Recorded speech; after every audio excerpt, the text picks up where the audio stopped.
You're listening to Creatively Geeky, the support group for your creative process.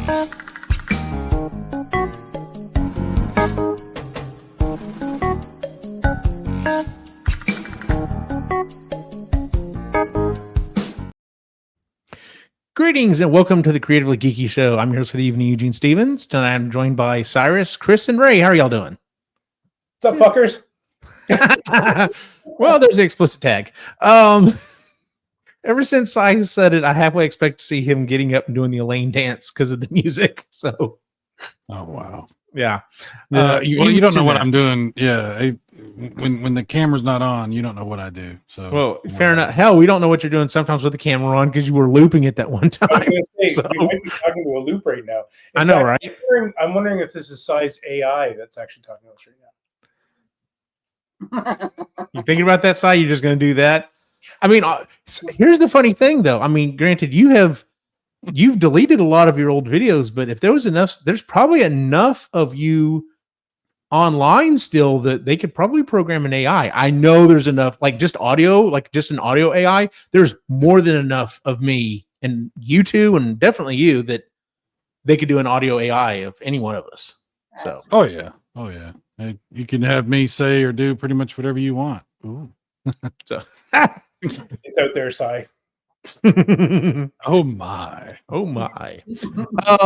This is our catch-up episode where we talk about what we've been working on or we're planning on working on or our plans over the last 2 months. So that being said, would anyone like to go first? Sure, because I know I didn't do it. Okay. All right, Ray, you had continued drawing Clean Out Shop. Yes. Oh, well, I guess did. Mostly. The shop is liar, then you're a lot. No, just hey! I know. Double explicit tag. So, all right, so how's the drawing going? So I'm missing a session tonight. I was supposed to go tonight, but I caught it there, Cy. No, I'm not. I'm here. I'm not doing it. And if I was doing it, you'd never know. So you're missing a session tonight. Yeah. So there was supposed to be a drawing session tonight, but how often are they? Every other week. Oh, okay. Yeah. It's supposed to be on Thursdays, but obviously we have to go around the model's schedule. So it's going to be Wednesdays this month. Can I be one of your models? Draw me like your French girls. Come on up. Yeah. Come on up.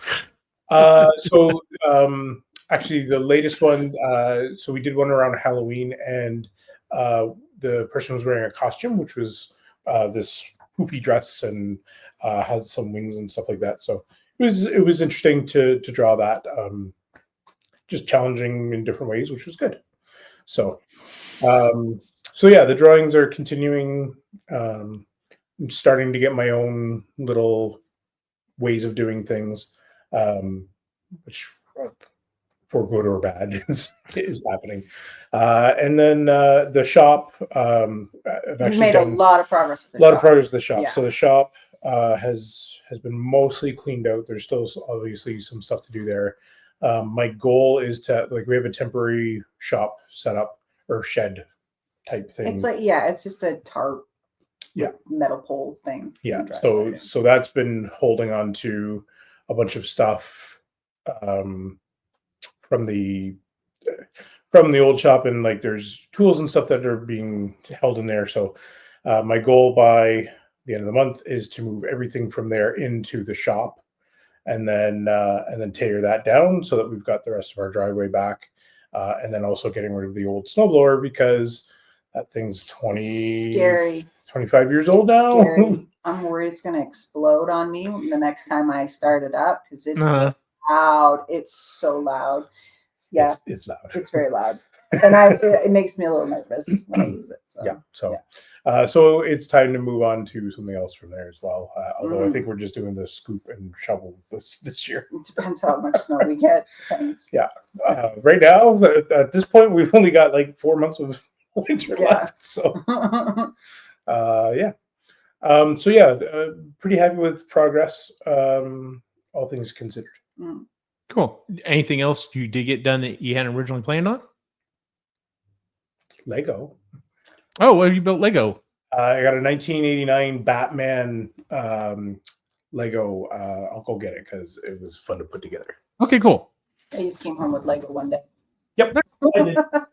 Our Walmart has a really crappy selection, but Mhm. you managed to find this. So Cool. it's right there. Yeah. Yeah. All right. Well, while he's doing that, Kris, you had writing routine, bread making, and decorations for Halloween. So I did 2 out of 3. That's pretty good. All right, cool. So the bread I am doing, I just made a loaf today, and it was quite tasty. I'm playing around with hydration levels Mhm. with the loaf. Last And batch was really good. I think this one's pretty good. Yeah, it was easier to cut. It was and- easier to cut. It's not as big, but it's nicer. I don't know. Although I will say the other version tastes more like English muffins, Yeah. Mhm. where this one doesn't quite have No, it that actually flavor. tastes like a sandwich bread. This one tastes more like bread, where the other one's more like an English muffin, which Mhm. I enjoy.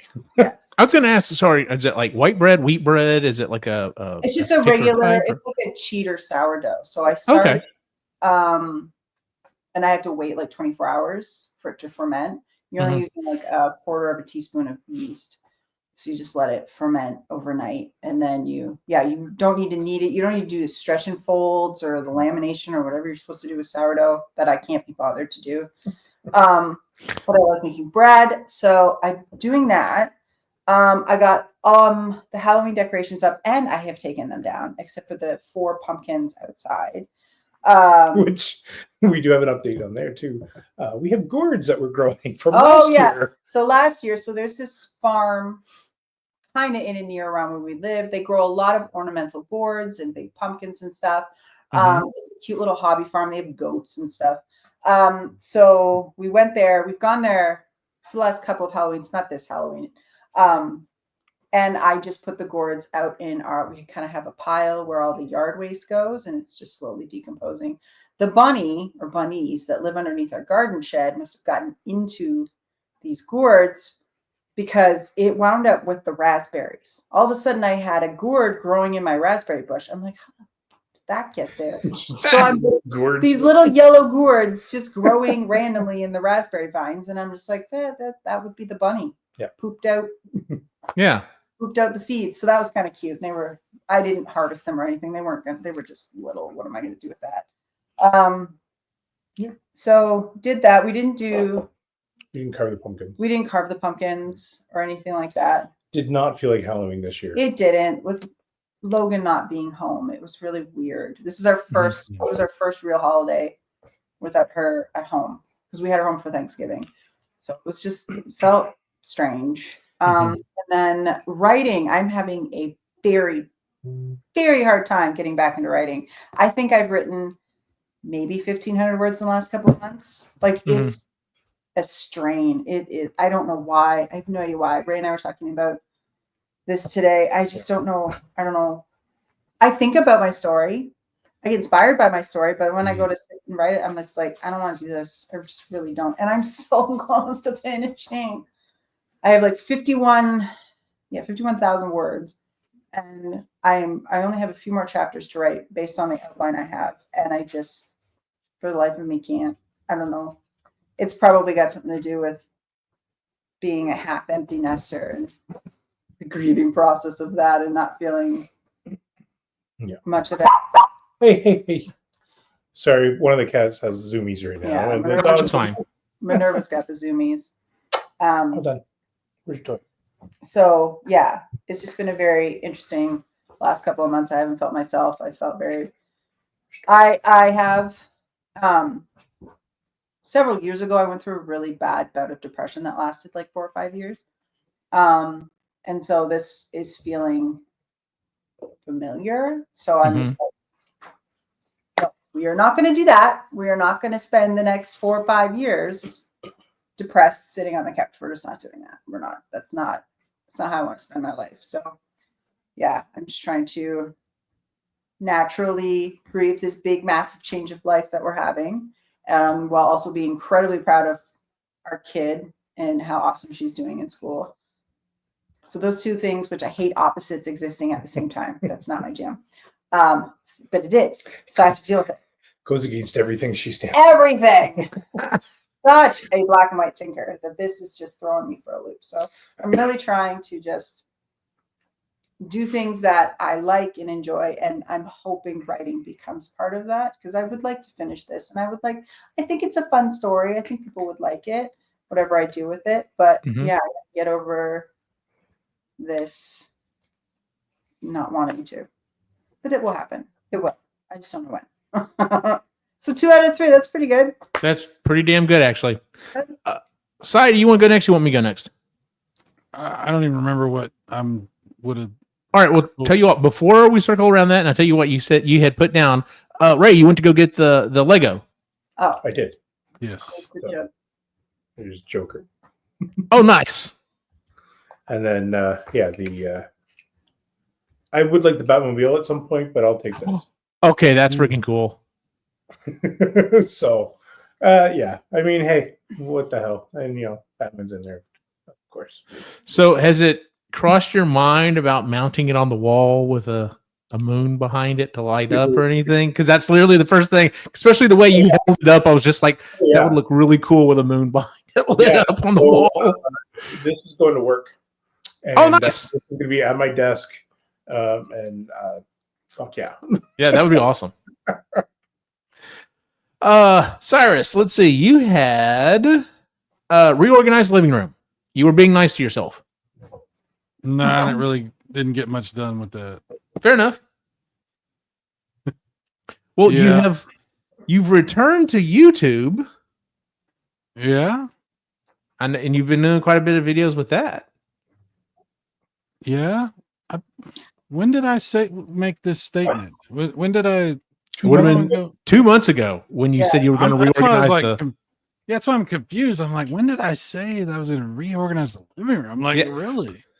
Okay. The problem with the way we do this show is that we started doing this because it felt like it was too much pressure to say I was going to get the following done by next month. We're like, what if we switch it to every 2 months? Then you got a little less pressure there. Then the other problem is you're like, what did I say 2 months ago?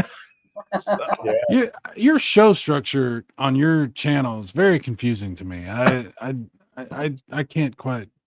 That's okay. We appreciate it. So I guess 2 months ago, I don't know. What was it? Rearrange the living room and what else? That was it. You just said you were going to maybe rearrange the living room. So, I mean, I guess I did some. I don't know. 2 months. Wow. Yeah. I don't know. Fair enough. My brain don't work that well anymore. You had a reason why you were doing it. I was trying to remember what the reason why was too. And I'm trying to think of. I think something with your daughter was involved as well, but I don't know what it was. No, maybe I should. Maybe I should go back and start listening to the 2 months episode ago, so that it's like, oh hey, I'm going to do this. Okay, so now I understand why. So it's not just a note. So, but let's be honest. Yeah, I got it. I got it done, dude. I got it all rearranged. It's amazing. Nice. It was a lot of work. Yeah, it's awesome. Fair enough. Thanks for asking. Thanks. You're welcome. So I only had one thing on there, and it was an absolute must. That was the only thing I had to work on and had to get it done, and that was working on costumes. Those people who've listened to the show know that a couple years, actually it's 2 years ago now. I made a deal with the boys. I don't even know how it came about, but I told them, I was like, Nick, I will make you a really awesome costume, but you have to wear it for 2 years, and then the next year is going to be your brother's. Well, I made Nick out of a Captain Rex from Star Wars Clone Wars costume, and it came along. It looks great. It looks great, but the attachment system was okay, and I was afraid he was going to grow out of quite a bit of it. And when we kind of put it back on him a couple of weeks ago, a couple weeks before Halloween, like there was one, like I was gonna have to kind of mess with the leg armor part because he's grown up but didn't grow out, thank God. So the rest, like all of the upper body stuff fit fine. It was the lower body stuff that was kind of a problem. Anyway, well, Alex told me literally that Halloween night 2 years ago, he's like, what about if I want to be Bumblebee? And I'm just like, oh my God, how am I going to do this? Well, since then, he has found a game called Helldivers 2 and has been playing it. And that's what he told me. He said, Dad, I want to be a Helldiver for Halloween. So I did manage to get it done. And like, here's his helmet. Awesome. So I think it turned out really well. It's great out of the game, man. Yep. And the cool thing about it is I was telling him, so, okay, we're going to get to something else because I put out there a possible somewhat topic that I wanted to talk about.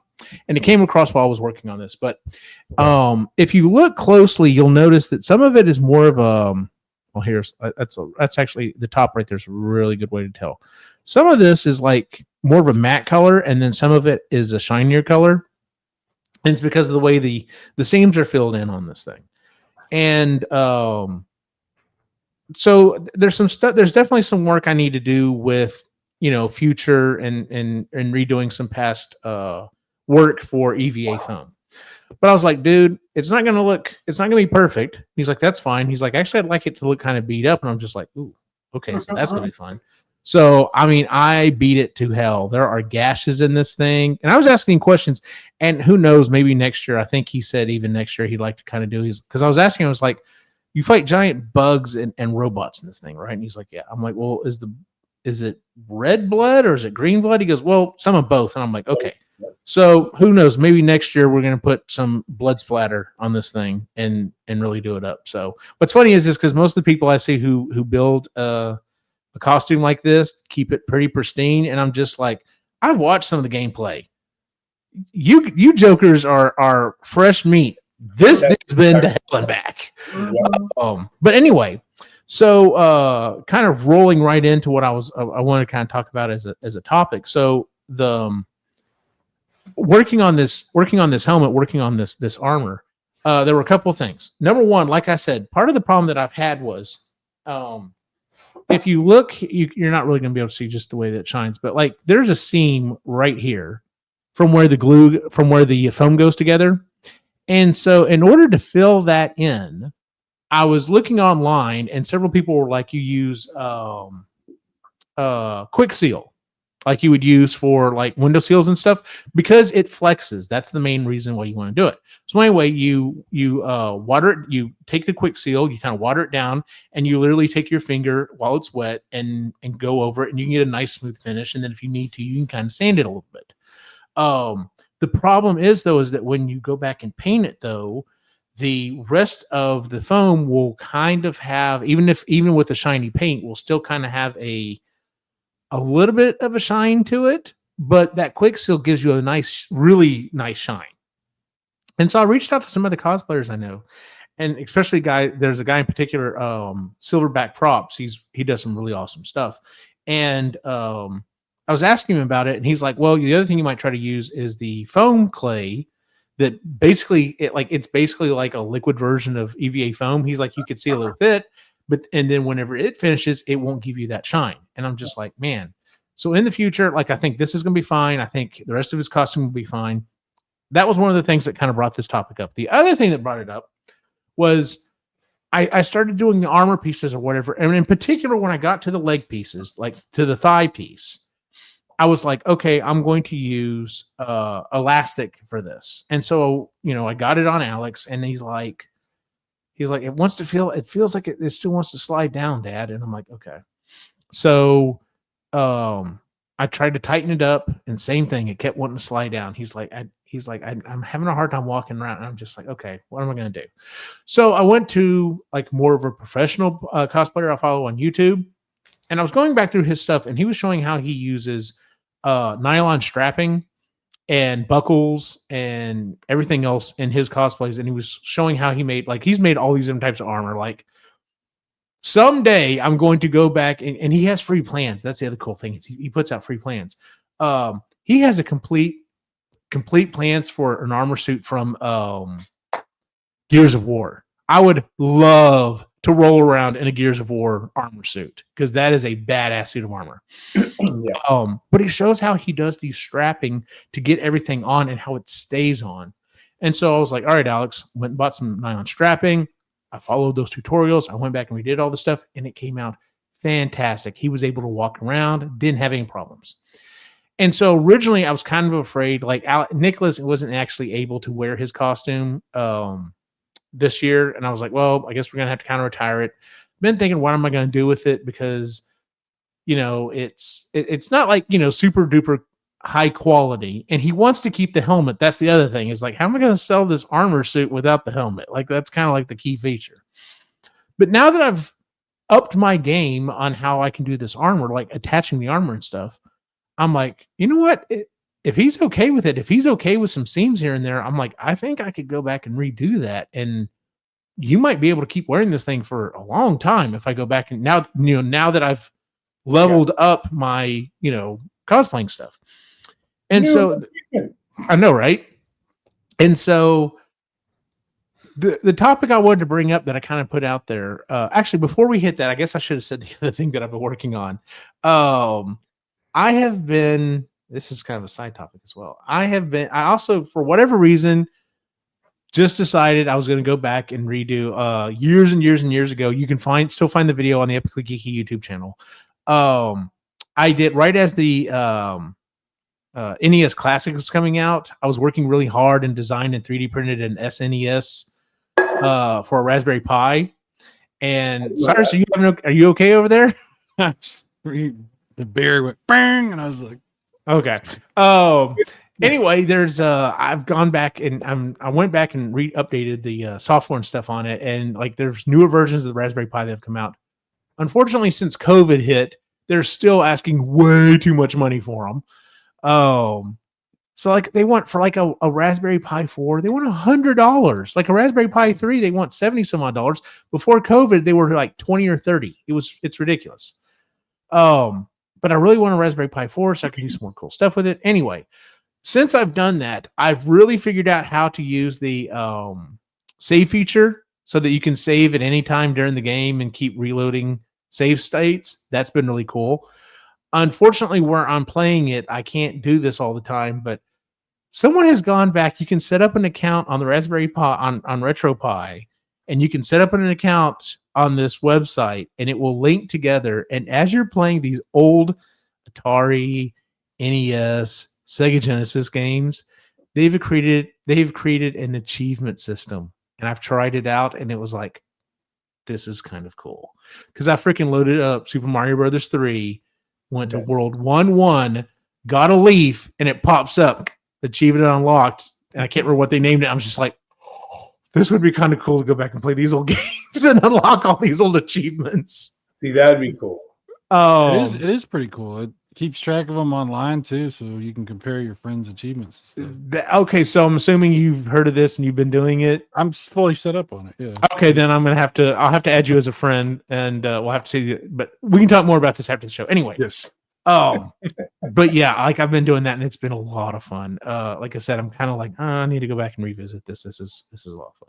Anyway, but the topic that I want to kind of bring up is, have y'all attempted to learn, been taught in something by someone that did an okay job? Like you got some of the basic stuff, and then you go back and either learn from someone else or go back and redo something, whatever it might be, from someone who's definitely more of a master of this and been like, oh, why, man, this is almost like a completely different thing. Like, so like I said, I don't want to knock the guy's plans too much. Like, but for example, going back again to this costume, part of the problem is also I don't play the game, so I'm not as familiar with it as, and also like Nicholas has multiple Star Wars, Clone Wars action figures. I can pull up the action figure and look at it and be like, okay, I see how this armor fits on this character. I don't have that availability on this. Although I did have Alex go into the game several times. I'm just like, hold on, zoom in. All right, I need to see this. Anyway, but like the plans for this, especially when I got to the helmet, were difficult because everything he lists on this thing, like you print out, basically what you do is you download this PDF, you print it out, you tape all of the pieces of paper together, then you cut it out, then you lay that on top of the EVA foam and you cut it out. Well, on every single cut on this guy's armor, the shoulder pads, everything, he lists as a straight up and down cut. He also lists everything as just EVA foam. When I did Nicholas's costume, that guy specifically had, solid line as a 90-degree cut. If it's dashed, it's 45-degree beveled in. If it's dotted, it's 45-degree angled out. So that when you start putting this foam together, you get these more easy transitions. And let me tell you, I actually had to go back and redo this part and modify it heavily because at first I didn't have it on there and I didn't think he was going to notice, but then he noticed and I was like, all right, I have to fix that anyway. But just trying to do these 45-degree angles, these were not matching up at all. And so I'm trying to go back and recut them and get everything together.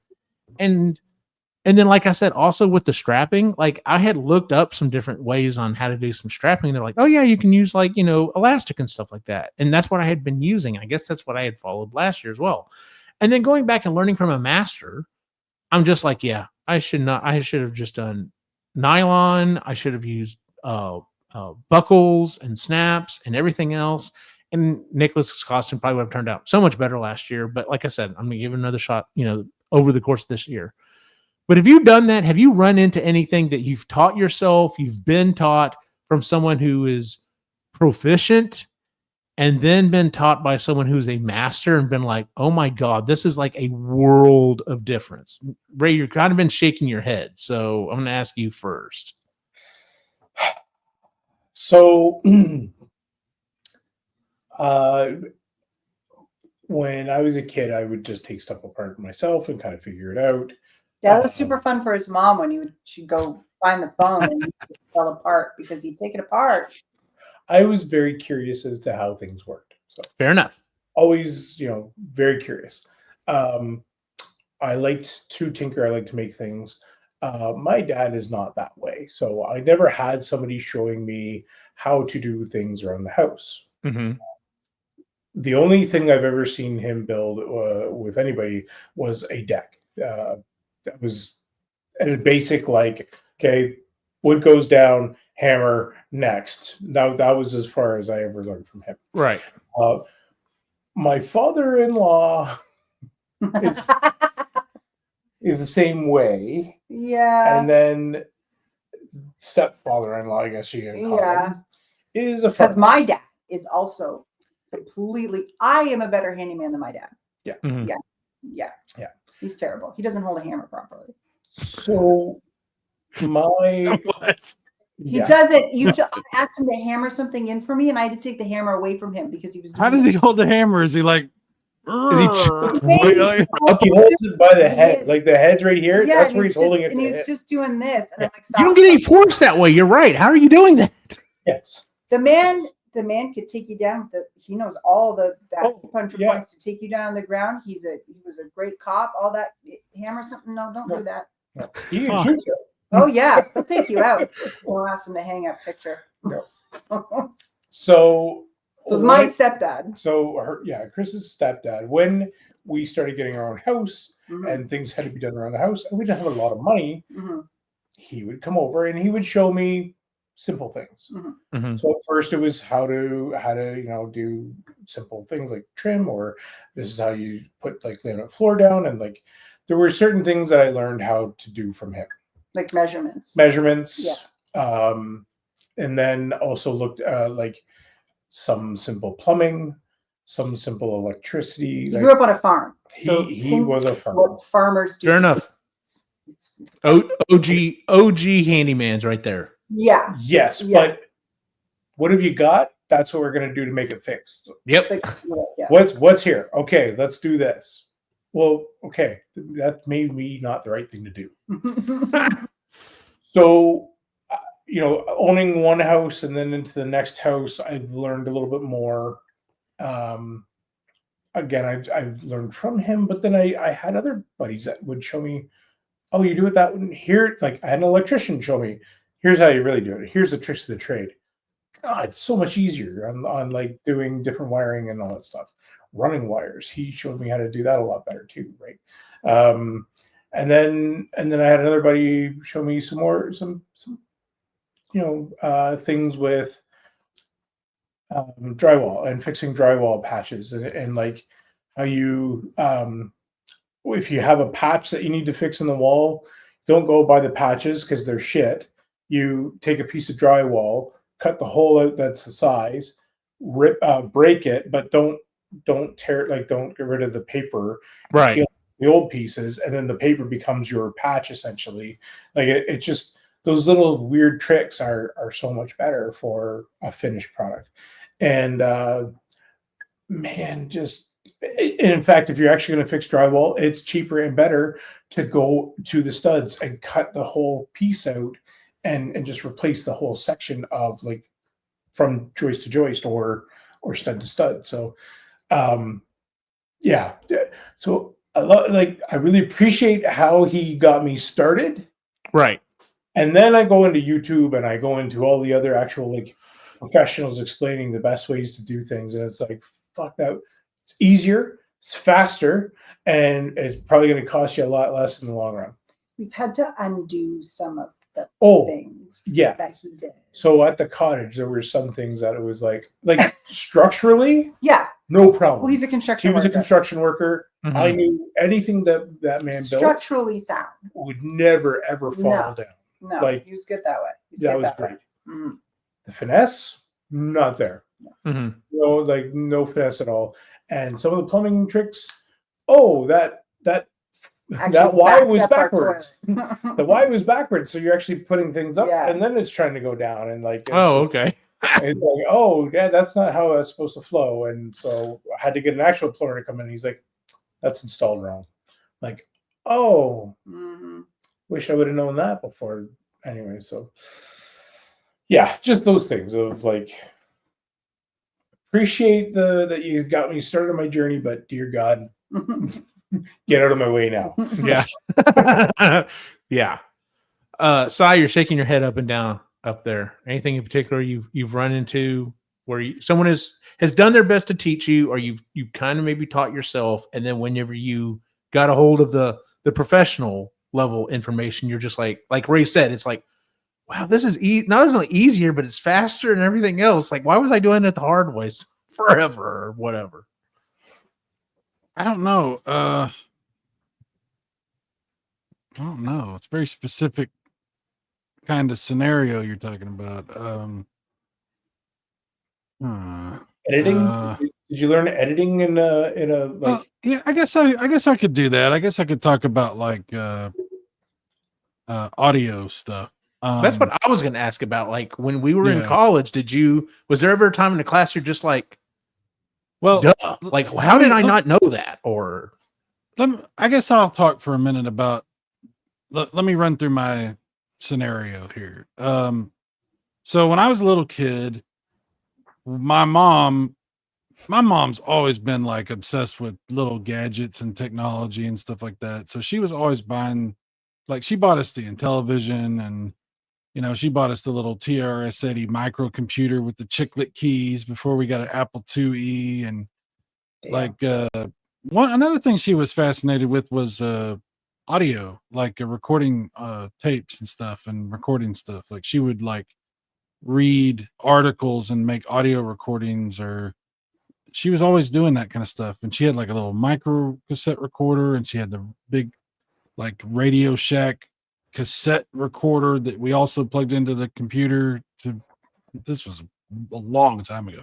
Yeah. But like, so I got a hold of that stuff, and me and Manon and my cousin, we were always like goofing around, recording stuff, recording music, and then like playing with it, trying to get it like slow, like press record and play at the same time, get it to record too fast, and then it records your voice and you sound like Darth Vader and all this kind of stuff. And so I was always recording stuff, and then I started to record like little pretend scenarios with characters from video games or from TV shows or cartoons or whatever. So I started experimenting with different voices and stuff. And, I would do like the Thundercats, and I would be like, hurry up, Snarf. We have to get there. Oh, no. And then, I am Mumra. I would do all the voices. I got really involved in all that. And I got really excited about doing that. And, my mom noticed that. So she would buy me some better equipment. And over the years, I just kept playing with it and having fun with it. When we went to college, I did enroll in the television broadcasting stuff, which is how Eugene and I got to know each other. But I also enrolled in the radio stuff. And the video stuff, honestly, wasn't really what I was looking for. Like the equipment we had to work with and the technology they had at this particular TV station, I wanted to make movies. I didn't really want to do TV. So I would say it was valuable information because we learned a lot about how to construct a scene and blocking and the techniques of lighting and lighting. We learned a lot about that. Start rocking back and forth. But I'll say this, the TV broadcasting side of stuff was more of a communal thing for me because Manon was in there, you were in there, we shared it together, we learned together, we also shared other stuff outside of class and video games, and we became, friends. So the TV side of thing, it gave me exposure to all kinds of stuff, including the city council stuff, which I totally wasn't even, that was like I never would have even looked for that, but that was a great experience to have at the time. I'm going off on a tangent here. Sorry.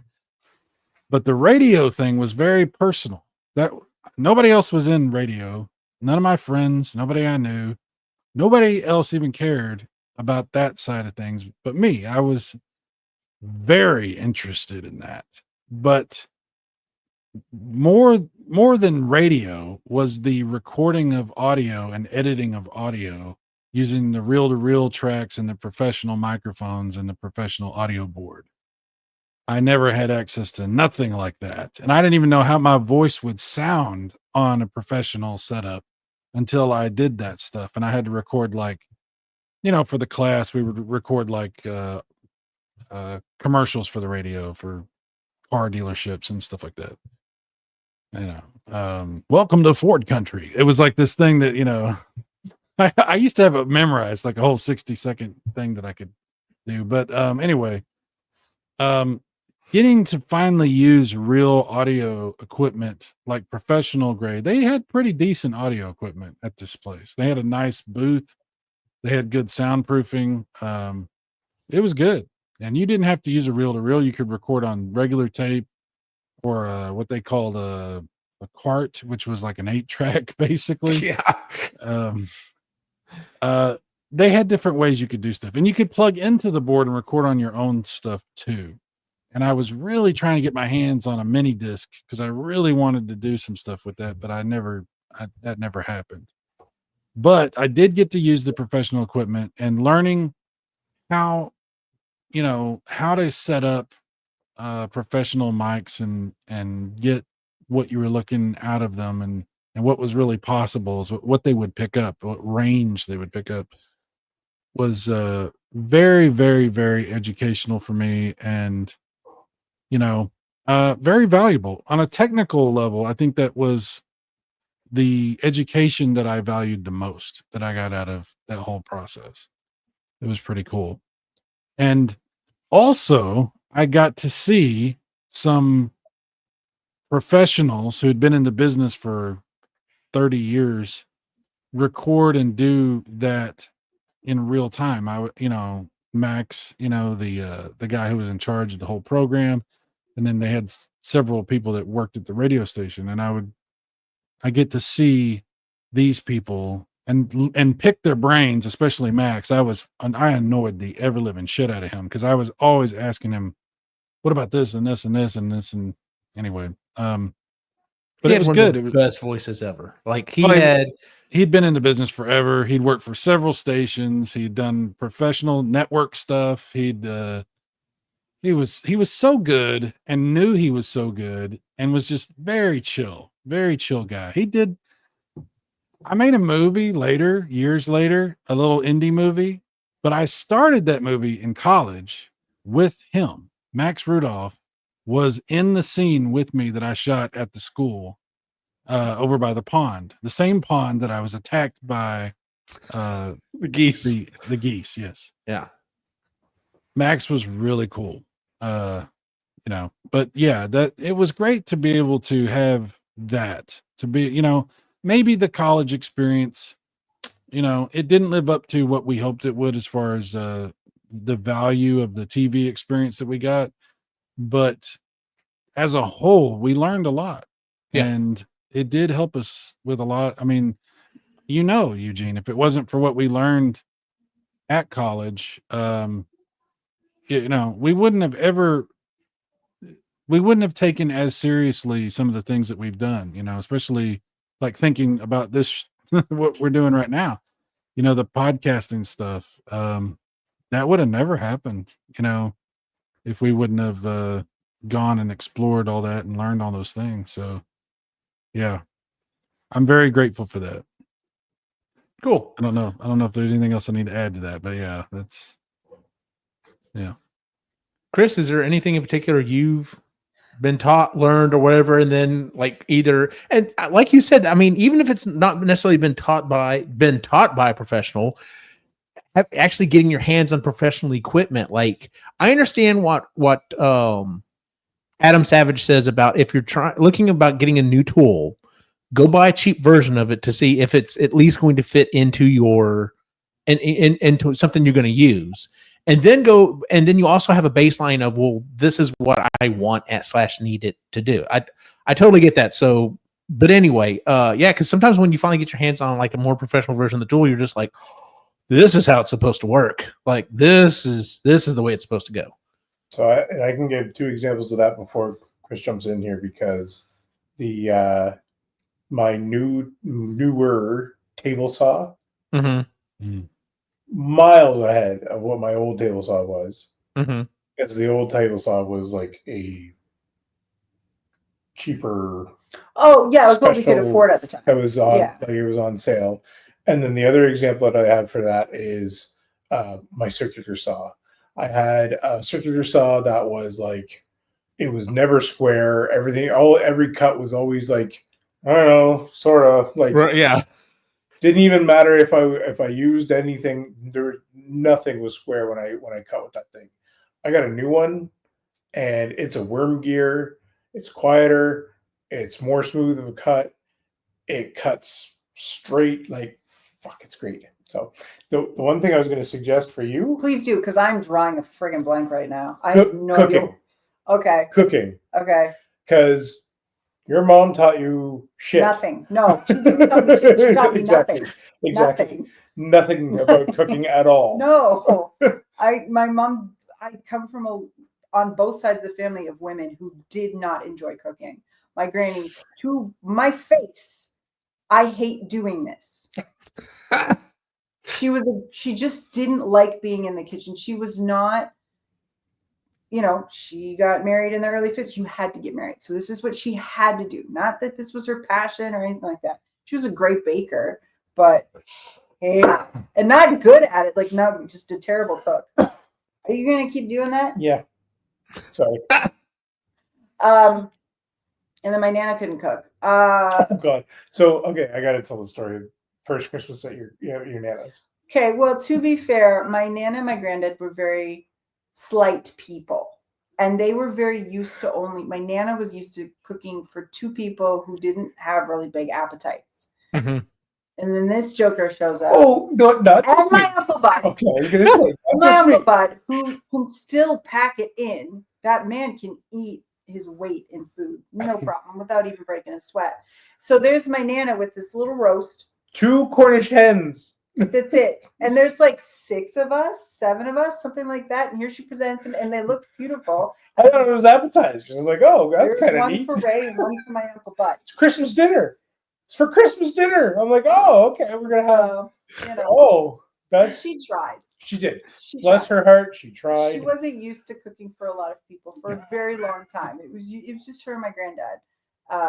because we never hosted it anyways. So I guess cooking, I don't mind cooking. Like I like the idea of more that I'm providing a meal for my family than I Mhm. like cooking. It's like what it produces that I like. I don't know. I was trying to think about that. I'm like, yeah, but I self-learn everything. So somebody will, like, I went with crocheting. One of my friends, she's an amazing crocheter. Like, she's a professional. She, like, if you want to, like, you go to her because she can make up she makes up patterns. She's Mhm. really great. But I learned how to knit first from my granny. Trying to teach me was horrible for her because of the way I was holding it, so I had to teach it to myself. And I'm fine at it. Like, I'm not great at it. Like, I was thinking about writing. Like, I don't know. I just do it. I tried getting into writing groups and stuff, and it caused more stress and made my writing worse. And then when I just did it by myself, so I don't know, maybe I'm the expert, maybe it's me. I don't know. I don't know. Maybe all that pressure from the experts or whomever I don't like it, so I just have to do it myself. I think that's called being stubborn. A little bit. So I just will find it out for myself. And I don't stick with, like, I'm not loyal to like one, like, crocheting network on YouTube, or like, I'm like, who's got the quickest video? Perfect. Great. Done. Let's do this. And I'll figure it out myself that way. But what? So for crocheting and for recipes, I will say you've come across somewhere somebody's just kind of like, here's kind of the idea. And you'll be looking at it like, this sucks. I can't follow this. And then you've come across other ones that it, like, meticulous detail and like, oh, you're able to figure it out. So the difference between those two is kind of like what we're talking about, where it's like the difference between the crochet pattern that tells you exactly how to do it, or the video that shows you, okay, this is the right. trick, But like, compared to I think it's like, yeah, but who introduced you to it? Versus like, if you're introduced to something and they teach you what they know, then you find a professional and they teach you that, and you're like, holy crap, that hasn't happened. Yeah, but you might find different people on YouTube. So, like, It's going back to different people. Like, I can't pinpoint a person. I don't have a person. right. I love YouTube, so maybe I'll do that. YouTube is amazing for stuff. Oh yes, like absolutely. I still think it's people who do the overshot, who do it over and over and are very slow and show you everything. Those people are great. People who have the jump to recipe button on their blog. Yes, thank you. Yes, those people are Yes. fantastic. Thank you for that. The writing group, I think I will say it was a great introduction. Now that I'm looking back, because I was younger, I was like 27 or 28 when I started, and I knew nothing because I never wanted to be one. So I jumped in, and the amount of stress that it provided for me made me stop writing for like a decade. So that taught me that it's not that serious. And I don't look to people, and to know that I can't have outside noise with that. So that was something that I learned from those people. But yeah, that's not a great answer. It is. It's fine. I think it's a perfectly good answer. And I'm just a very singular person, and I'm a very independent person. I hate asking for help. Would rather peel my skin off than ask for help and ask for guidance. And I just can't. I don't know why. It's an aversion. but you're okay going to look for the help, like on YouTube or something like that. Yes, but that's at like, I don't know. That's if she can't figure it out. If I can't figure it out myself, then I will as a last ditch effort. Like, to tell you, I hate asking for help. Like, I know when people, when they're going through shit, they like, that hyper independence is a coping mechanism. Like, it's a trauma response. I'm like, I am fine with that trauma response. I have no plans on working on that. I'm very comfortable with my hyper independence. That sounds fantastic. That's great. I will just live with that one. So to I guess, and also I don't have a thing that I'm super passionate about that I would want an expert's opinion. Like, I just don't care enough about stuff like that, which makes me so awful. But like, I don't know. I was sitting here the entire time you guys were talking, and I'm like, I don't have like that. And that's fine. Not everyone's going to. Like you are you are an exception to that. And I was and that's watching you, totally fine. Kris. I was watching you, Kris, and I knew that you were just like, I don't know. I know. Like, it's a fantastic question, and the more I'm listening to you guys, I'm like, is there something wrong with me? Because I can't No, answer and there's absolutely not. Like I said, it just really hit me whenever I was working on these costumes. Like I said, like it's so the pattern that I bought for Alex's, I'm sorry, for Nicholas's costume was definitely higher tier. And then to buy another one that is lower tier was very visible. And I'm just like, if I had started with this costume first, I would have been like, well, I guess that's just how it is. And you have to figure it out, and you have to figure out how you're going to shave these things and everything else. And then when I went and bought, if I had done these costumes in reverse order, I would have gotten to Nick's and been like, oh my God, this is like, why would you not tell? Because I even reached out to the guy and I was just like, hey, are there particular pieces that I need to use 10 millimeter foam or 5 millimeter foam? Because it looks like certain parts, like, the main chest of the body armor, of course, you'd want to use thicker foam, but like the detail stuff, are you doubling it up so there's a lot of difference, or are you using five? Yeah, some people use different layers of foam. That's it. That's all the guidance you got from me, huh? Okay. So, like if someone else were to buy this pattern from the guy, they would probably do it almost completely different than I am. And it would still turn out looking fine, but you would look at it and be like, these came from the same patterns. Like it's not the idea, guy. Like there should have been some more detail. So, for example, not trying to blow my own horn here, but, so I sell these kits online to upgrade the little PK meter back here, the one from Spirit of Halloween. It's a decent little. I'm gonna grab it real quick. Hold on. Okay. Everybody's just leaving. Just you and me now, Kris. Oh my bud! Finally. It's a decent little PKA meter that comes from Spirit of Halloween. The thing is, though, is the screen normally does not have the lines on it like it's supposed to. Yeah. The speakers are actually here underneath where these buttons are. They were just like open so they could get more sound. It's not accurate to the movie, but it is some sound. And then on the back, it had this weird clip thing that came out. You could like kind of clip it on a belt. Totally not accurate to the movie. So I went and did files, and I have them online for free, but I also sell the parts that you can cut this off and put this in there and make it look like it's a single piece. I 3D print the additional little buttons that are supposed to go in here to do that. I 3D print a screen that actually has a thing, a grid on it.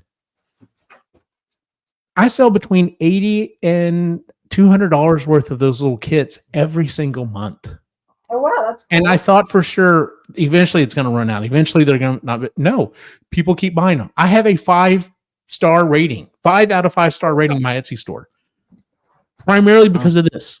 And it's also primarily because I took the time, and I want to say it's 30 pages. It's a 30-page PDF that goes through step by step with pictures on how to do this.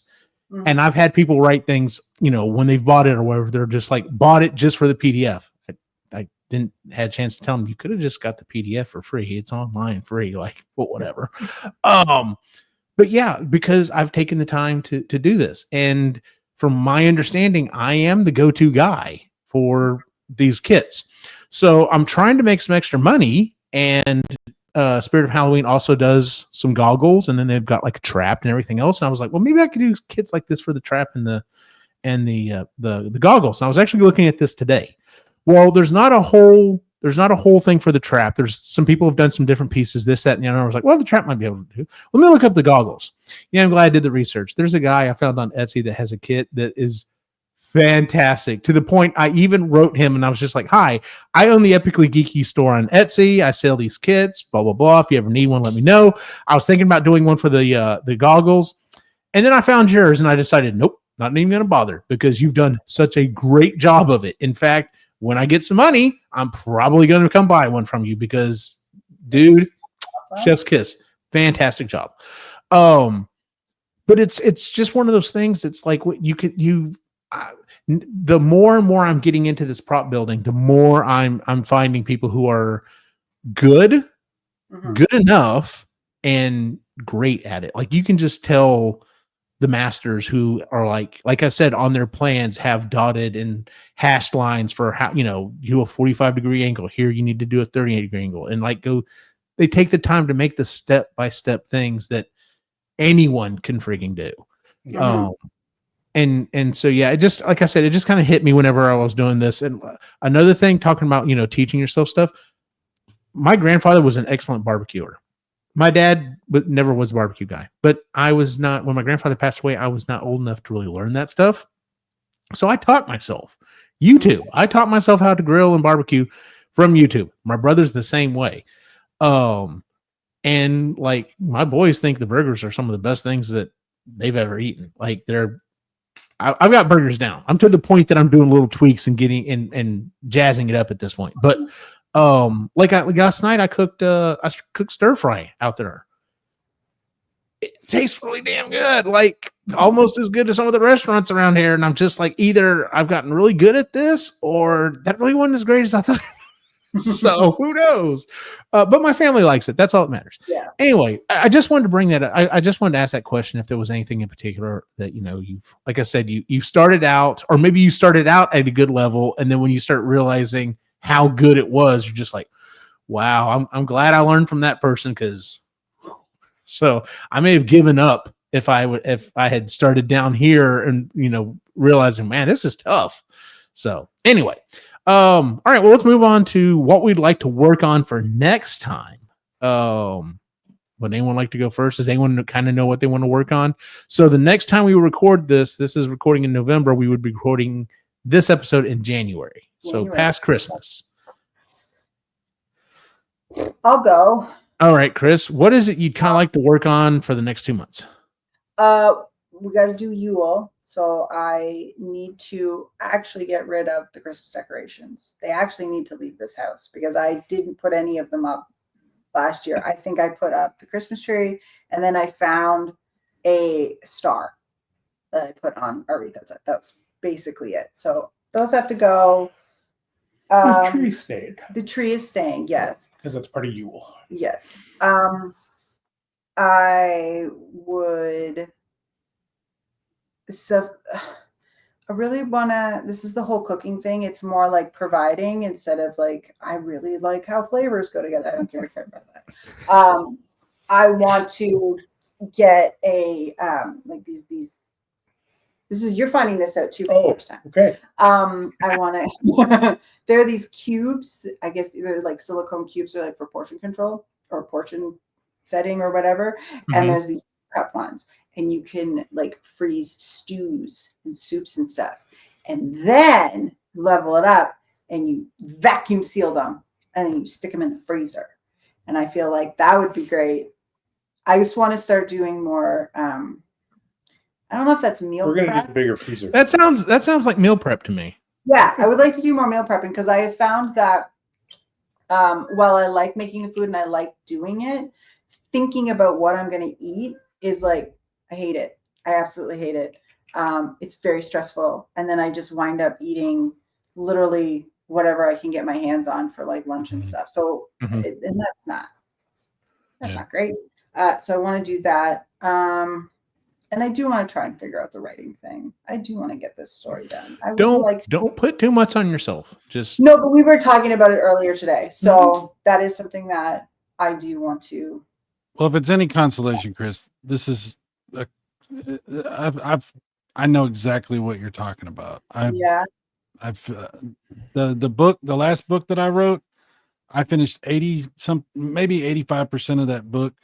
And then I sat on it for about a year and then I finished the last part of it. Like it happens, Yeah. Yeah. So don't beat yourself up about it. It's just more annoying than anything. I get it. See it. I just want to stop thinking about it. Yeah. Did we ever cover On Writing by Stephen King in the book club? Did we ever do that one? Okay. Cause I mean, he specifically says he's had several books like that. He got, like you said, Si, about 85% of the way through. And it's just like, nope, I can't do this. I'm moving on to something else. Yeah. So I've done that before, but this one Yeah. I want Ending a book, and specifically a book, ending is so, it takes so much energy. You have to like, you've got this like pile of stuff behind you that, Mhm. and all of it matters, and it's all got to be resolved in some way as you Mhm. get to the end, and it's a weight, and you have to get into that mindset. You have to, like, I can remember, this is going to sound crazy, I don't want to, it's not about me, but I'll just say this real quick. When I did finally finish that book, I had to Mhm. go back and reread everything I had written, and then that got me back. I mean, I had to do that right before I started writing again, so I could get it all, because it was this tangled web that I had to remember and get into that world, and Mhm. every character and every thought and every history of everything, to be in the moment to know how to write it, Mhm. because you might think you know how to write it, and then but you didn't read, you forgot something from 6 chapters back that's very vital, and you're like, oh crap, now I got to go back and redo this again. Yeah, it's a lot. No, that's It's a a good lot. idea. I should reread it. It's funny because that's actually how you got back into writing this story in the first place. Is that you reread some of the stuff that you'd written, Yeah, and I was like, oh, some of this is actually not half bad. and then it did change your story a little bit too. Yeah. Can I suggest something that you might want to try? And I don't know if if it'll be something you really want to do or not, but just as an experiment, maybe Hmm. start recording an audio version of your book from the Mhm. beginning. And that'll get you so invested in what you're doing. Now that's hard to do, just to be honest with you. And I'm not saying you would want to do it, but it will definitely get you back completely into it, because reading something in your head is one thing. Yeah. Reading something out loud and conveying it properly with your voice, Yeah. it's a very different kind of It is. experience. Yeah. I never thought about that. I will take that in. I mean, I'm not saying you would want to do it, but it No, might but be that's, something. I've thought about doing voice memos of stuff that I think about. And yeah. I just Okay. haven't done it, and I don't know why. But yeah, that's a good idea. Cool. Might be worth a shot. Mhm. Ray, you know what you want to work on? Yeah, I'm going to build an audio booth downstairs. Boy, that was a look you got. I'm sorry, Ray. What have I done? I'm so sorry. This is my fault. I have things I want done first before you go and do that. I know. So other than continuing with the drawing, because I do want to do drawing sessions, and I really feel like it has been helping my and in fact, before you guys jump off, I'll show you the latest drawings that where they were wearing the costume, because I've been drawing bigger as well. Okay. To try and test that out. So yeah, continue with that. And then you know what? I need to get the shop closed up for the winter. That's my goal. Mm-hmm. That's a great goal. I like that goal. So Okay. I think between those two things, that'll be good. Mhm. Yeah, that's probably a lot. So, Mhm. size or anything in particular you want to work on? You want to undo the work in the living room, or You should do the living room again. I know, or yeah, just redo the living room again. Just keep doing that every time we do this. Yeah, I'm gonna redo the living room again. Yeah. I mean, I don't know. I have all these ideas of things I might do, but I don't know. I don't know, because I have too many things to do. I don't have, it's funny because I don't have kids running around. I don't have a lot of the distractions that everyone else has, but I still don't have time. I still don't have time.